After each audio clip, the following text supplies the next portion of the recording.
The Chaser Report is recorded on Gadigal land. Striving for mediocrity in a world of excellence. This is the Chaser Report. Hello and welcome to the Chaser Report with Charles and Dom. My name is producer Lachlan, filling in briefly before we get you into another cracking replay episode of the Chaser Report. Do you remember the time that Brad Banducci, the Woolworths CEO, left an ABC interview early? Apparently, you can't just say mean things about someone, demand that it gets taken off the record anymore in interviews. What's up with that, you know? It was a pretty hectic moment for the ABC to have caught on camera that shows that sometimes these CEOs just aren't as good at the job as we are led to believe. Of course, this isn't the case at The Chaser, where our CEO is a really, really smart guy, really, really cool and kind and caring and always does their work and just a well-rounded, well-intelligent, well-endowed person who always lets their employees out of the basement for being good. Hi, Charles, I love you. Anyway, I thought it might be fun to listen to this episode today and recall the time we got to watch a CEO absolutely shit the bed on TV. Please enjoy. Before we go on, Dom, I just want to say I am storming out of here. I am storming out. But Charles, this is on the record. I've had it with you. But we said this was on the record. No. Also, why are you wearing that weird name tag? Why are you wearing a Woolies name tag? Oh, excuse me. I'm just going to casually sip some water from this bottle as well.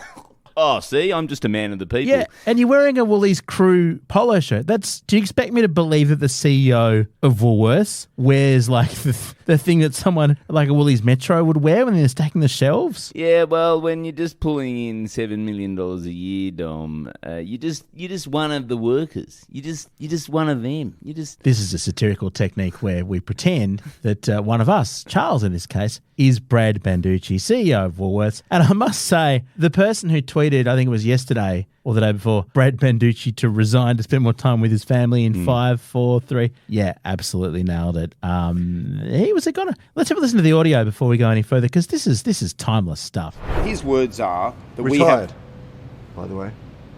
I don't think you would impugn his integrity and his understanding of competition law. I'm just saying the world has got much more competitive. He retired 18 months ago. He's not... Okay, can we take that out? Is that okay? Sorry, let's just keep going. So are we going to... Sorry, what are you unhappy with? I shouldn't have said that about him being well, retired. You did say it. Yeah, and I mean, he is retired, but I shouldn't have said that, Angus. Are we going to leave it in there if we are? Well, I mean, we're on the record. Okay. You said it. I mean... You know, let's move on. But yeah, no, I think I'm done, guys. I do this with good intent. I don't do this with bad intent. No. You're walking out, really? No. Can we just talk to Brad for a second? Let me just. Can we just have a minute? Let's pause. We'll be finished in a sec. Charles, I love that Rod Sims is able to get someone to resign, a major CEO, while not even running the ACCC anymore. That is power. I know. It's the opposite of what Brad was saying. That guy's still got it 18 months out. Absolutely. Yeah. And Brad has $24 million in Woolworths shares, so he's still got it as well. Oh, what? He's got 24. I didn't see that. I knew that he was paid $7 million a year. Was that his exit bonus, $24 million? Yeah, and you'll never believe the amazing metaphor that all the reports... I read multiple stories about this today, and they all said, guess what he's got in his trolley? $24 million. And I was like, it's not a fucking trolley. Fuck off. Yeah, he's way too rich. Yeah. Hey, let's talk more about this after we make some money ourselves.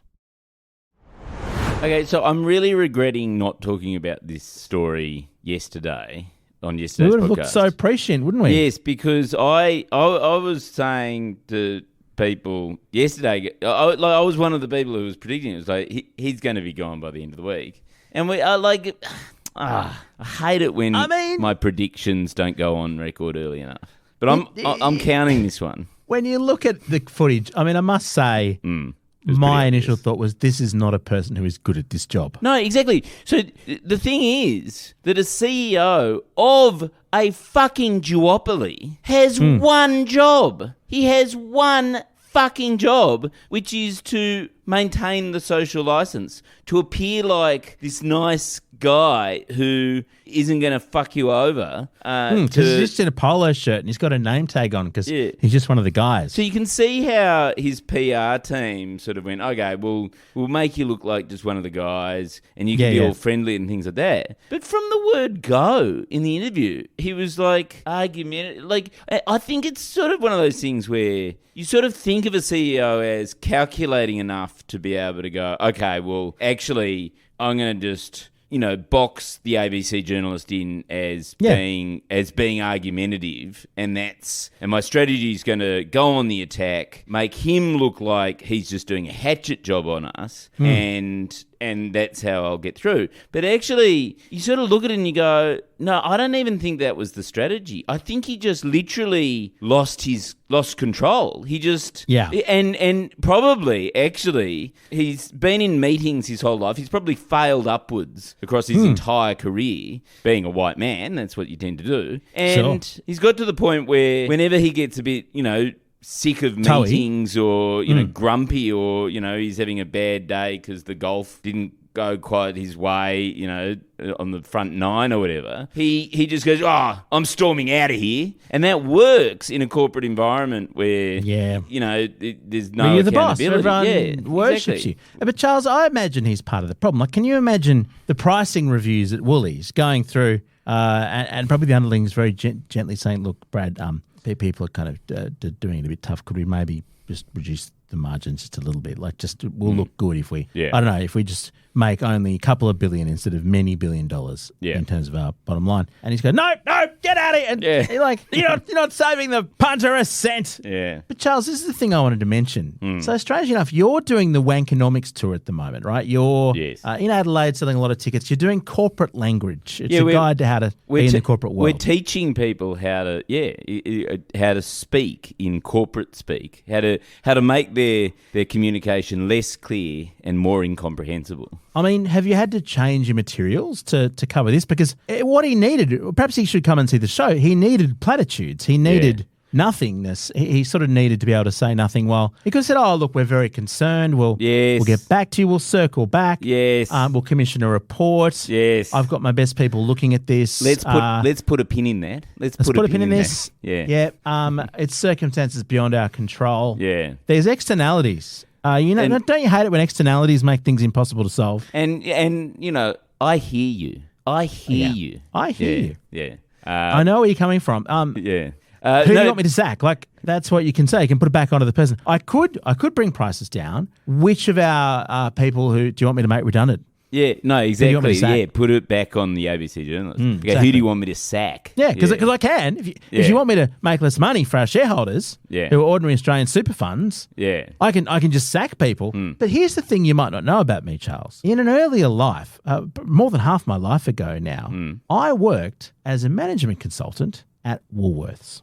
Oh, really? I did. And you're not supposed to say who your clients are. Not for very long, admittedly. But it's pretty funny. It's a pretty strange environment there at Bella Vista. Is the whole Woolworths duopoly thing your fault? Are you to blame for Woolworths? I love the notion that I had anything like the amount of power that I could make a recommendation. So you had to go out to Bella Vista, did you? To Bella Vista. For to people, One Woolworths Way, Bella Vista. For people who've never been to Bella Vista, which I think would be 100% of people, it's like corporate utopian dystopia or something. Like, it's sort of this campus out in northwest Sydney, which is designed to be, I suppose, appealing to corporates, but it's sort of like, it's very American. Like, you have to drive. It's the middle everywhere. of nowhere. Yeah, it's a corporate park. Yeah. It was a very long cab from the shiny office tower in the city, that much I can tell you. And we all did it all the time and charged it back. But the funny thing that I can mention is that the name tag thing is very, very real. So when we were there, I actually found it very odd. It was almost like a cult. Like, everyone, even the very senior executives that we were there with, like I think at the time, a guy called Roger Corbett was sponsoring our work, who later became the CEO and all that kind of stuff. They would wear these weird name tags like they worked in the supermarket, as though they were just regular guys. So the hi, I'm Brad thing, they all do it at the Woolies campus. So absolutely. That wasn't even a strategy. That was just him. I don't know about the polo shirt. That might have been a strategy. But no, they wear the name tags as like just trying to pretend I'm the same as you, minimum wage, shelf stacking person. I just happen to make $7 million a year. The other thing they told us hilariously was just wear a white shirt. Like don't dress like corporate fancy. Definitely don't wear cufflinks. We were told absolutely no cufflinks. And in management consulting, cufflinks, or certainly back then, like people had fucking monogrammed cufflinks. That was the kind of wank fest that we were in on. But no, we were looking at supermarket pricing. That was the thing we were working on, and it was very interesting. And was it all about making it feel like you were getting a bargain, but actually you're not? Like, was that the sort of psychology? Because it's all about psychology, isn't it? Well, I can tell you, my favourite brand of muesli. I'll give you an example. My favourite brand of muesli. Oh, that looks fancy. Yeah, it's fancy. Because Dorset cereals. Gosh, you're doing well at it in Adelaide, aren't you? You're making $9. Breaking in the coin. $9 is what you've got to pay for it. Except every second week it goes on sale, and it's 2 for $9, right? And so you always buy it for $4.50, and you go, oh, I've got a real bargain. And then you realise, oh, no, hang on, it's still a rip-off at $4.50. But the psychology is you've been anchored to this price point, which is so ridiculous that then you don't pay attention to the rip-off. That's exactly what they do. And the great thing is that they get suppliers to fund those like 2-for-1 offers and all this kind of stuff. So they're making money either way. When you see those specials, Woolies is making... And Coles, same thing. They're making money from the suppliers to try and move more stuff. But the thing I can tell you that we were working on, and I don't think I'm breaking any confidentiality rules 20 years later, is that there's a massive pricing database which I had access to. Like I had the access to every single price for every single SKU in the whole of Woolies across the country. And where you are, where the store is, determines the price. Yes. So if you're in a Silvertail area, it's going to be a lot more. But if you're right next to, I don't know, let's say a German discount supermarket, you best believe they monitor all the prices there and kind of adjust them to be much the same. So go and shop at a supermarket, next to an Aldi. Right. And you'll pay Or go and shop at Aldi. You could. But the hilarious thing we were working on was this philosophy called everyday low price. And the concept was that instead of having the high and low pricing like you're talking about, we just say this item, we've locked in the price, and Coles still does this. It's always going to be the same price. And Walmart invented this and sort of promoted it. And I love the notion that it was this sort of revolutionary concept that we're just going to make the price low every day. Like, oh my God, what a brilliant idea. Let's pay millions of dollars for this little gem. The rot started with me, Charles. The rot started with me 20 years ago. But it's funny you should mention management consultants because actually the CEO, Brad, whatever his name is, Banducci. Brad Banducci, yeah. Banducci, released a statement explaining his departure, or I think it was the Woolworths sort of PR team released it earlier today. And immediately James, who I do Wankonomics with, texted me the text of it and said, do you think they actually came along to our show? Because it literally reads like a segment that we've got in Wankonomics about how to write your brand story. I'll read it out to you. Let's do that after this. The Chaser Report. Less news, more often. So James texts me and goes, just saw this statement from Woolworths. They must have come to our show. And this is the statement. We are thrilled to announce the appointment of Amanda. There's some new woman as the CEO. Amanda Bardwell. Amanda Bardwell. As the Group CEO of Woolworths Group, as the group starts its next century of creating better experiences together for a better tomorrow. That is honestly... That's great. It's like... I love it. A better tomorrow. The other part of that statement that I really loved was that it said they conducted an extensive international search and decided to promote the head of like Woolies X or like the person who was working on the like new different funky Woolies. All those Woolies that are like a convenience store the come out of this Metro, little thing called Woolies X. Yeah. And so the obvious next CEO, after an extensive international search, spending presumably millions of dollars of shareholder money, they've just found the obvious person to do the job. Don't you think the whole thing, so let's go through the thing. The CEO stuffs up and has a fucking disastrous interview on Monday. He's not going anywhere. By Tuesday afternoon, his position becomes completely untenable, and suddenly it's like, oh no, well we've actually been searching for months. He was always about to retire straight after the fucking car crash. I think it says here. It's untrue. It's just not true. I can be emphatic about this point, said the chair, Scott Perkins. I can be absolutely emphatic. The process has been in train. There was no change to the timetable, no expedition at all.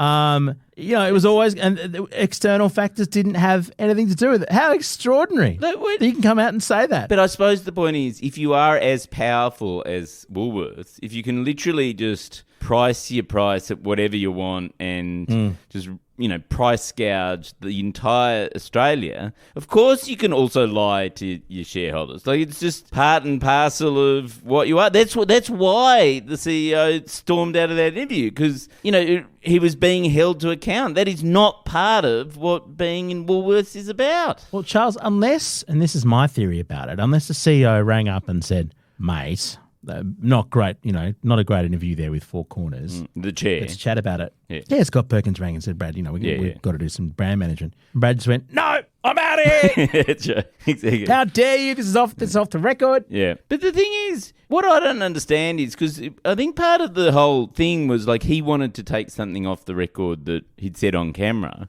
Surely as somebody who works at Woolworths, you'd be used to being on camera. I've enjoyed the Chaser headlines on this. Yeah, 71. Someone's recording without your explicit permission, are they? All right. Yeah. I don't know how that happens. 71 cameras per Woolworths store. Like, when you walk into a Woolworths store, an average of 71 cameras are watching you. And they want you to know that as well. They want you to know that you're... Well, they have to. Basically in the gulag of Woolworths. Well, some of these retailers didn't have that advertised. Like, I remember Kmart had all these cameras tracking you when you walk in, even with facial recognition, building customer profiles of people, and they didn't announce that. So that's why they've got all these signs up. The thing that surprised me during that interview, Charles, is that after he stormed off, we didn't hear clean up in aisle one, giant mess in the phone. But see what I did there? What I reckon is going to be really interesting is whether the evil Greens' plan comes to fruition, right? Because Nick McKim,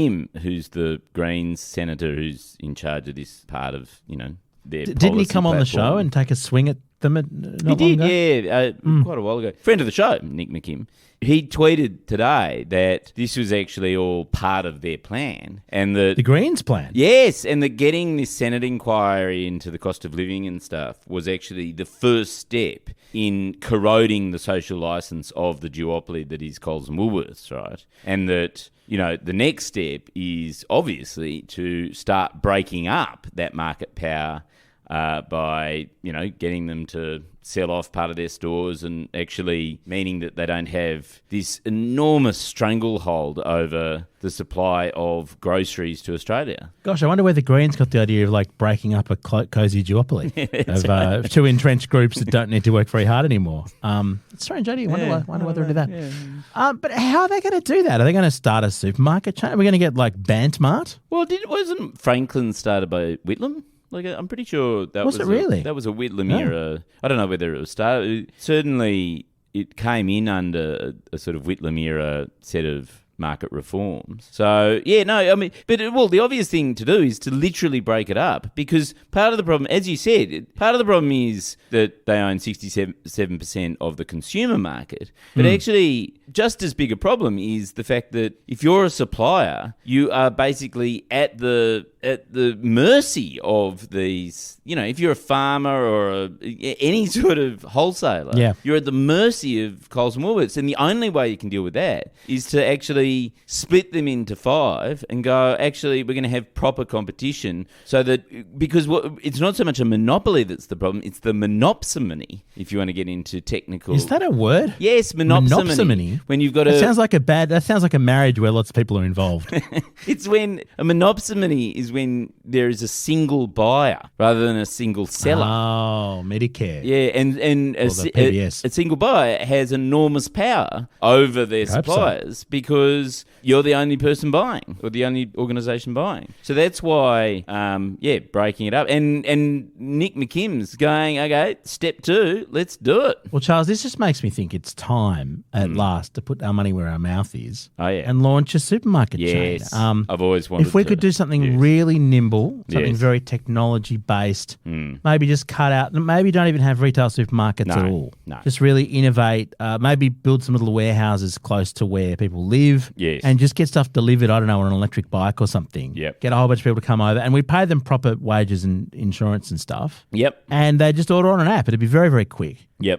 It'd be really great. And because we were paying them a decent living wage, Yep. we'd go broke in 6 months. Yes. Then we would sell our brand assets to Woolworths, Woolworths, yes. and we'd be milk run. Yes. And we'd make a lot of money. Yes. Well, I think we are very set up to do the first part of that plan. Like setting up Absolutely. a badly run app that loses money is sort of our Didn't we core do that business. already? Yeah.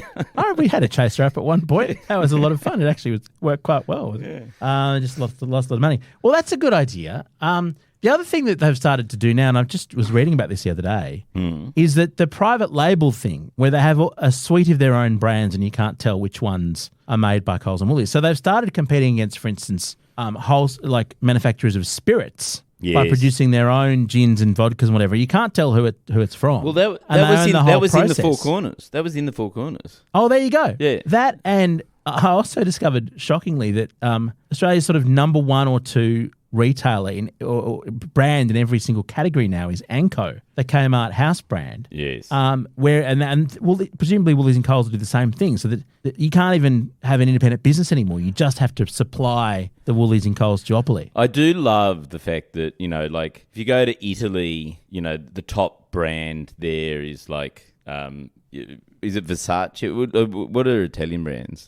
Versace's Italian. Versace, yeah. And, in France, it's like Christian Dior or something like that. Yeah, or Or- Moet and Chandon. Yeah, something. Mode and Chandon. And here it's Anko. Anko. And they're our top. And, even in America, it's like Nike and, and stuff like that. Here it's Anko. In every Kmart. category, Anko. Yep. And, Yeah. maybe we should just not stop worrying, sit Lean back into it. and enjoy the. See, And that's the problem with Coles and Woolies. Kmart's basically a monopoly now. Aren't they? They've absorbed Target. Big W is nowhere to be seen. Yeah. Just sit back and buy the cheap Anko shit. As soon as Anko starts retailing groceries, I'm not going to Coles or Woolies anymore. No, exactly. And the thing is, the brand values of the most successful Australian brand ever is cheap shit from China. That's Cheap shit literally from China. their brand values. That doesn't last for very long. Yeah. But who cares? Because it was so cheap. Just put it in the tip. Yeah, I love it. Fantastic. Can we sell Anko Chaser merch? Well, yeah, maybe we should get on that bandwagon and Just buy their stuff, put a Chaser sticker on it, and charge 10% more. No. The thing that would upsell it is the Anko brand. We should get the good. Chaser Annual should be called the Anko Annual. The from now Anko on. Annual. Yeah. Now you're talking. Finally, a business plan. Yeah, finally it's a business plan. Our gear is from Road. We're part of the Iconoclast Network. But I'm storming out of here. Good riddance. We've got another CEO ready to go, actually. Craig, get on in here.